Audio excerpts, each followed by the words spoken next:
Chapter 5. The Million-Dollar Question. Knock, knock, knock. My hand and the remains of my body shook as I rapped on Rosie's front door. My legs and feet were sore beyond belief, and I thought that if I didn't grab onto something quickly enough to steady myself, I would fall to the ground and get quite injured. To top off the state I was in, a billion thoughts were swimming around in my head. Was Rosie prepared for what I was about to say to her? Did she know anything about Pauline? If so, was it worth knowing about? If not, did any of her friends or relatives know anything? Perhaps that last question was the case. Just at that moment, the door opened, which jolted me out of my daydream, and for some reason, upon seeing Rosie as beautiful as ever, my tightened-up body seemed to completely relax itself. "Hi, Larry," she said warmly. "Come on in." I smiled broadly and entered the house, every so often being blocked in the hallway by Ruby as I did. When I looked up from petting Ruby, I was astounded at the sight that stood before me. Rosie had got into the Christmas spirit already, and the hallway looked none other than stunning. Strings of red tinsel were hung up around the ceiling with small warm white lights peeking through the gaps. On the wall were polished wooden shelves, and on those shelves were scented candles, succulent pine plants, and pastel-coloured gonks that varied in size. I looked around and walked to the doorway to the kitchen. Above my head was a colourful patterned star made of metallic paper. It looked as if Rosie had taken a lot of time making it, and I thought that it was so fitting with the rest of the decorations that I couldn't help but reach up and give it a little spin. I glanced over to the windowsill in the kitchen, and in both corners of the window there were tufts of holly with frosting dusted onto the leaves, and ivy snaking up the wall. When I looked back into the hallway again, my jaw dropped, because through the French doors leading to the living room, I caught sight of a beautiful Christmas tree. Eager to get a closer inspection, I walked through the doors with Rosie, and I beamed upon seeing the tree in greater detail. It was decorated with gold, silver, and red baubles with gold tinsel wrapped around it. Nestling between a few of the branches were white poinsettias that sparkled as I walked round and round the tree. At that moment, I breathed in, and a sweet vanilla-like smell filled my nose. Was that cinnamon? "Oh!" Rosie exclaimed. "The cinnamon cake!"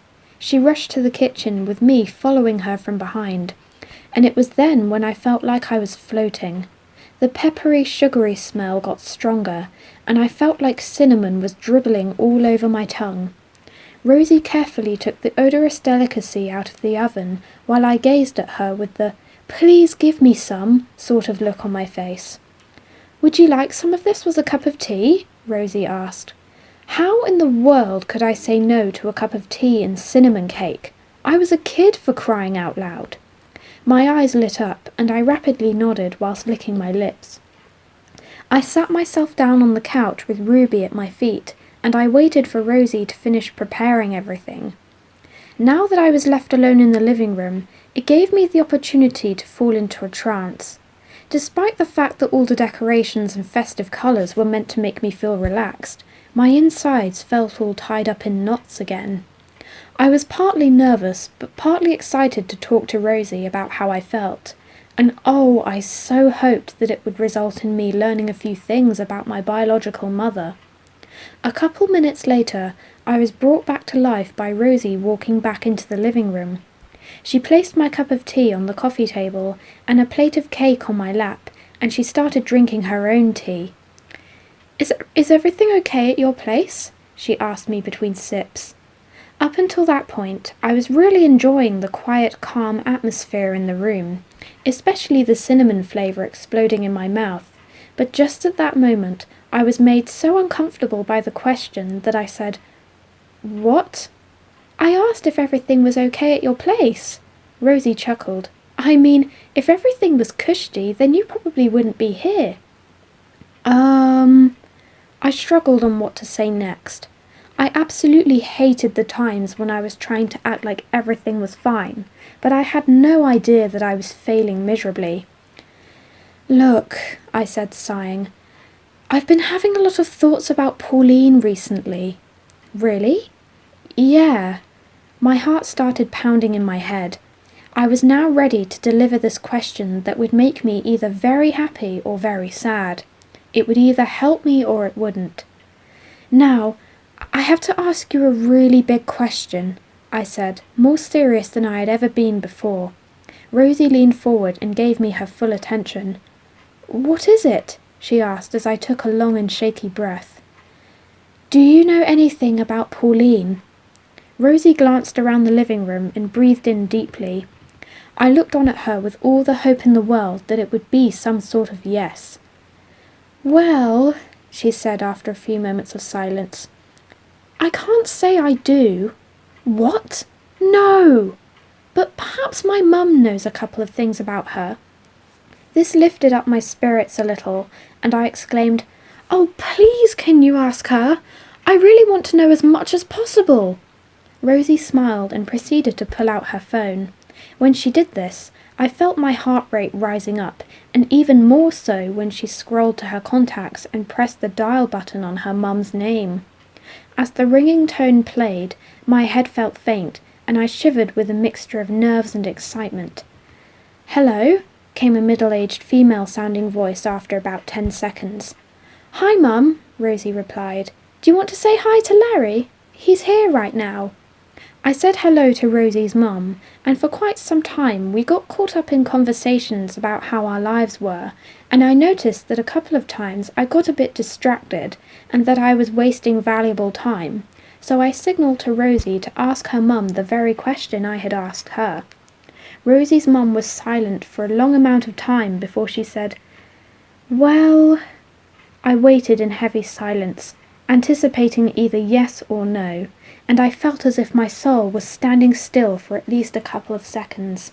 Crap, I couldn't take it. I closed my eyes gently and prayed that I would finally get to where I wanted to be.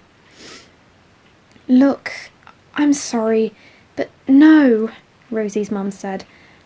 I don't know anything about Pauline. I'm so sorry. It felt as if everything was in slow motion. My heartbeat seemed to drop from 100 beats a minute to 40 beats a minute, and for a brief moment I felt like I was going to pass out. It's all right, Mum, Rosie replied supportively. Don't worry about it. Anyway, that was all it was. Oh, okay, sweet. I'll see you at Christmas. Bye. Rosie hung up the call and turned to face me. Sorry, Larry, but the answer is no. This can't be happening, I mumbled to myself, and as I sat there trying to take the answer in, I remembered something. But Iggy met your mum when he was a kid, and apparently he told her everything about Pauline. Rosie bit her lip, shook her head and said, I'm sorry, but there's nothing else we can do.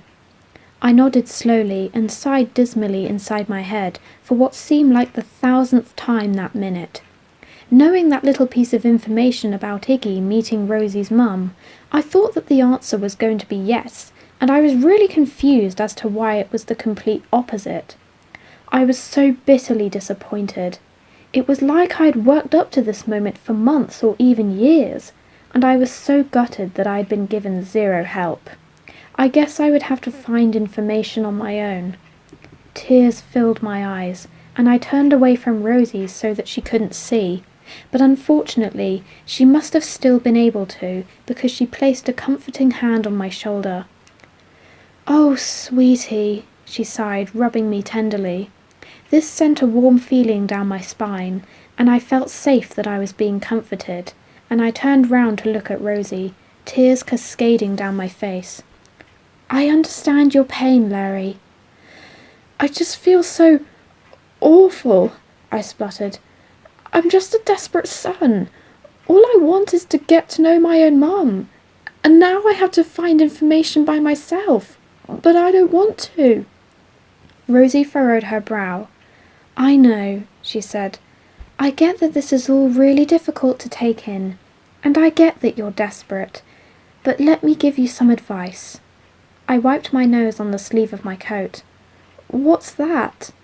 Rosie looked into my teary eyes, and a soothing but ominous sensation filled my heart. Her gaze sort of looked like a mixture of comfort and solemnity. "I just know that when you get home, this feeling will stay with you for ages. I can't bear imagining you sad. So to save your sadness, I'd say that the best option for this is to give up." I listened intently and hung on to Rosie's every word. At first I thought, give up? Could I really do that? But it occurred to me that neither Rosie nor her mum knew anything about Pauline, and that no way in hell was Iggy going to tell me anything either. I also thought that even acting all sad and depressed wasn't going to guilt-trip him in any way, and doing so would be an utter waste of time. Maybe Rosie was right. I sniffed and wiped away my tears.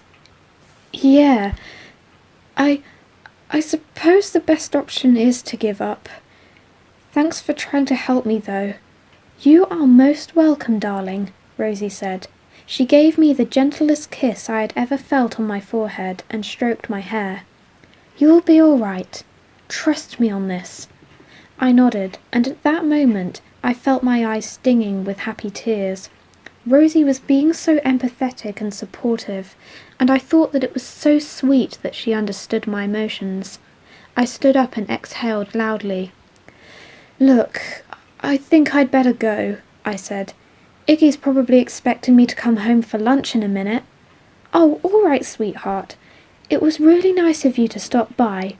Me and Rosie walked through the hallway and we stopped at the front door. Just as I was about to open it, I felt something warm and wet brush the back of my hand.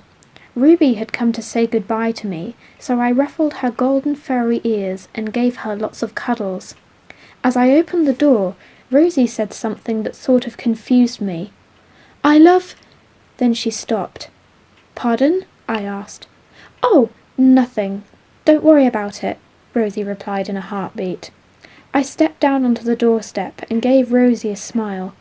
"See you soon," I called as I walked further away, and Rosie carried on smiling and waving.